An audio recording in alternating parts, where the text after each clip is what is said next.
Paths of Glory was Stanley Kubrick's fourth feature film. The previous films he'd made, the previous two films, were both thrillers, Killer's Kiss and The Killing, and they were both filmed in a style which you might expect of an urban thriller, which you could call film noir to a large extent. A lot of shadows, a lot of chiaroscuro lighting for the urban settings, especially scenes of menace and violence. And Paths of Glory is a war film. It's set during the First World War. It's a fictional version of something that really happened, an incident from the First World War. In fact, several incidents in which soldiers were executed for cowardice, soldiers of the French and British forces. And the lighting still carries over from the thrillers, a lot of that sort of film noir aspect, heavy lighting, shadows, especially for the scenes in the trenches, where we see the trenches and then the underground prison where three men are eventually held. So the film noir style is still very much evident in Paths of Glory. But then you have to say that along with that, something else comes into Paths of Glory. The something else is light. And there are a number of scenes in which light pours into the scenes. Now these are mainly scenes which take place in a chateau, a very elaborate chateau, where the generals and the staff officers live. So this is far above the world, the underworld of the soldiers themselves who are fighting on the front. So the film, if you like, is divided into these two parts, stylistically two parts. A film noir part and a part that's very much dependent on a lot of light streaming in through the chateau windows. In fact, Frederick Raphael, the novelist who worked with Kubrick on his last film, Eyes Wide Shut, was very struck by this, by the lighting in Paths of Glory. And he said he felt that the light that came in through these windows was chateau bottled. It was so extreme and so special that he felt it was only there for the men who deserved such luminous lighting. And it was far too good for the other ranks. So this reinforces the sense in the film of there being like two worlds brought together, harnessed together. And I think this is a major feature of Paths of Glory, and a major feature of Kubrick's cinema in general from here on, which is that he likes to define a whole world on film, not just a particular style that suits the subject, but to put together a world on film.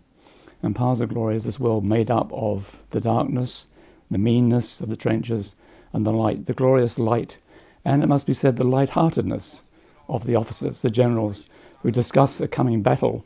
They've decided they have to take a German fortified position, and although they know it's going to be very difficult, in fact it's probably even suicidal to launch an attack against this position, they're quite offhand about the men who have to die in taking it, or trying to take it, as it turns out. What also has to be taken note of are the things that we can see in the light, and this is another way in which Kubrick defines the world on film. In the chateau, what we see are a lot of fabulous furnishings, of course. In fact, at the very beginning of the film, the Army Chief of Staff, played by Adolphe Menjou, comes to visit the general whom he wants to persuade to lead an attack against this German position. And he compliments this general on the chateau, on the carpets and paintings he has around him, a way of sort of leading him on to tempt him into launching this attack. And then when we get to the trenches, we get almost like a complimentary scene. This general, who's now been persuaded to take on the attack, enters the trenches, and he enters the dugout that's occupied by Colonel Dax, who's the officer who will have to lead the suicidal attack. And although this dugout is obviously quite bare, the general still tries to compliment Dax on the furnishings, just like in the chateau. There's a quality almost of dance about the film, it has to be said, in several scenes. The very first scene between the generals, the chief of staff, and the general whom he's trying to persuade to launch the attack is filmed as if it were a dance. The two men are moving around the room in the chateau, following each other. One man is trying to lead the other on, lead him by the nose of his ambition to launch this ridiculous suicidal attack against the German position. And then later in the film, there is actually a real dance. There's an officer's ball, which we see, one very long, elaborate shot. Now, there's no point to this ball in terms of the story of the film. There's nothing that comes out of that. There's just that one scene. But as if Kubrick is signaling something by putting this ball sequence in. And the music that's being played, that the men and the woman are dancing to, is the Blue Danube. And the Blue Danube, of course, is the music he will use in 2001 to signify the movement of the spheres, how the world turns. And that's what the scene in Paths of Glory is signaling. It's showing how the world turns. The officers in their ballroom and their elaborate costumes and their elaborate setting. Another aspect of Kubrick's style which reinforces that is camera movement. He was a great devotee of camera movement, keeping the camera on the go, following characters rather than cutting back and forth between them. And he was a great devotee of the filmmaker Max Ophuls, who also was very, very keen on camera movement, following people with the camera. And one of the coincidences of Paths of Glory is that it was made in Germany. It was made at a studio called Geiselgasteig, which is near Munich, which is where Ophuls shot his very last film, Lola Montez, a sort of circus subject. So Kubrick found a way of incorporating his hero, would you call him, his model, into his own film in this way. What we also have in Paths of Glory is, of course, the setting itself. Even in the chateau itself, there's a particular quality to the elegance, to the opulence, which is a very cold, hard feeling. And one way of signalling this is not through what you see in Paths of Glory, but it's if you keep in mind that a few years after Paths of Glory was filmed, 2 or 3 years I think, the same chateau, which is also in Bavaria, it's called Schleißheim Castle, was used as a setting for Alain René's famous art house film Last Year at Marienbad. So if you look at Paths of Glory and you think of the ghost of Marienbad coming out of the shadows, it gives you an idea of some of the quality that Kubrick, I think, was after, some of the visual feeling he wanted to get out of this setting. There's one other way of signaling how Kubrick likes to put a complete world on film, and that's by considering how he uses his collaborators on his projects. The film he made just before Paths of Glory, The Killing, was written by the thriller writer Jim Thompson.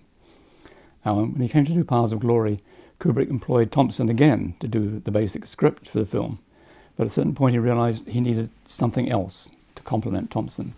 So he brought in a writer called Calder Willingham, who was a Southern novelist and a very different sensibility from Thompson, a much more, how would you call it, refined, but at least sort of more sardonic, worldly, different take on humanity altogether.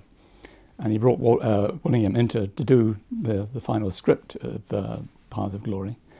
And one quality about Willingham is that his very literary qualities was something that Kubrick, I think, then began to incorporate. Now, Willingham, as I said, was a very literary novelist, and he knew literary figures as well. He knew Vladimir Nabokov, author of Lolita. In fact, it's said that it's through Willingham that Kubrick was led to Lolita. Willingham showed Kubrick this book and said, you should film this. This is a good project. And he take it on. Willingham wrote the first script for Kubrick's Lolita. And then Nabokov himself took it over and wrote his own screenplay. And Nabokov gets the only credit on screen for the screenplay of Lolita, but it was begun by Calder Willingham. Willingham wrote or worked on several projects for Kubrick, several of which he never got his name on the screen. He worked a little bit on Spartacus, the film which Kubrick made after Paths of Glory. He worked a bit on the film that Kubrick was trying to get together with Marlon Brando, which eventually became the Western One-Eyed Jacks. And give you an idea of the kind of sensibility he had and towards which Kubrick was moving, certainly with his next few films, is that the New Yorker referred to Calder Willingham as the father, as having fathered modern black comedy. And it's towards that to which Kubrick was moving, of course, with his next films, and certainly Dr. Strangelove and also somewhat in Lolita. Lolita, in fact, combines the black comedy. Again, it combines the elements of light and dark, going back into the film noir mode. So Kubrick always likes to work with this doubleness, getting a doubleness into the films, and by cementing the doubleness, you get the sense of, well, this is everything. This is everything you need to say about this subject and about this world.